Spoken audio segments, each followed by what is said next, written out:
Hello and welcome to Jim's weekly update. You're receiving this video because you've attended one of my recent live events, and as a follow-up to that I go over each week on where we're going to pull the trigger and on what different system. If what you're about to see doesn't make any sense to you, then you maybe need to go back and watch the recording of the event you attended. Any questions at all, email info@themidaslegacy.com.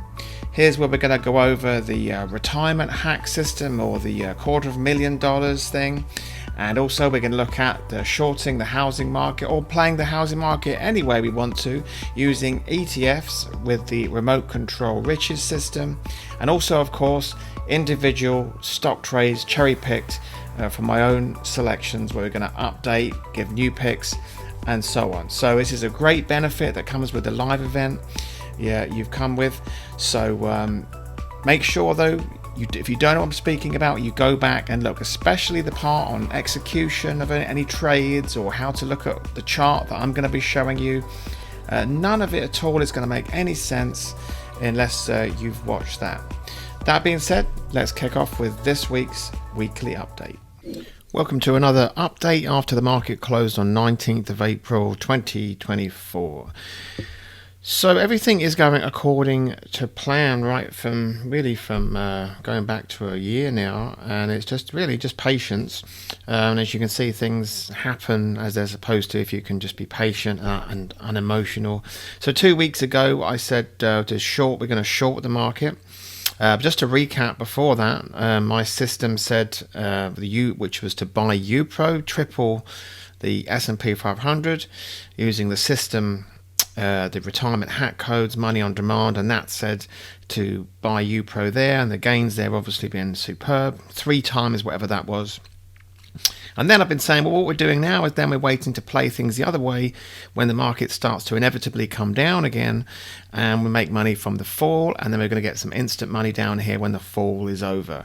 So the fall began 2 weeks ago. I said to buy SPXS, which is triple times the opposite of whatever the S&P 500 does, and it's done exactly what it's supposed to have done. The last 2 weeks, especially this last week, absolutely plummeted. The question now is, when is the drop going to end? And as I look at the chart now, it's nothing to say that the fall isn't over. Of course, that can change. So, but for now, that definitely is still coming down. So, and there we can see that's the week in action there, just drop after drop. What happens this week is going to be very informative. Our individual stocks, though, are hanging in there just fine, as well as the individual trade SPXS. And I will tell you what to do and when, as I have done all along. In terms of the shadow dollar, we're looking at gold. I'm waiting for this to do what the stock market did, really. It's really hanging in there. This needs to come down. It's going to drop. And then I'll get some instant money from that too, as well as some money from the drop. Just waiting to time that one well. And that ever since basically I said that gold was going up and Bitcoin was going up, and last December, that's exactly what has happened in style in the case of Bitcoin. But again, this looks like it's in the process of building what's called building a top. And soon this will be coming down to earth, as things inevitably have to. I mean, things just get carried away with themselves, and real estate is no exception. Let's look at, because this is another thing, making $1 million from real estate without buying real estate, and that's trading this ETF, which is the real estate. And as I've been talking about this one since really last summer now, this has just gone nowhere, and it's going sideways. And more importantly, the stock market's been zooming up. This one's just flat, doesn't have a heartbeat.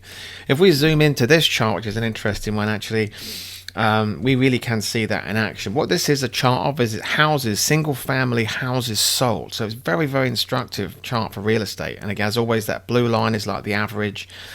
And you can see here, going back to the last peak in 2006, it was way up here, and then the bubble burst and down she goes, and then we recover up above the moving average, just like here. And there's the next peak, right on schedule there at 2022, around that area anyway.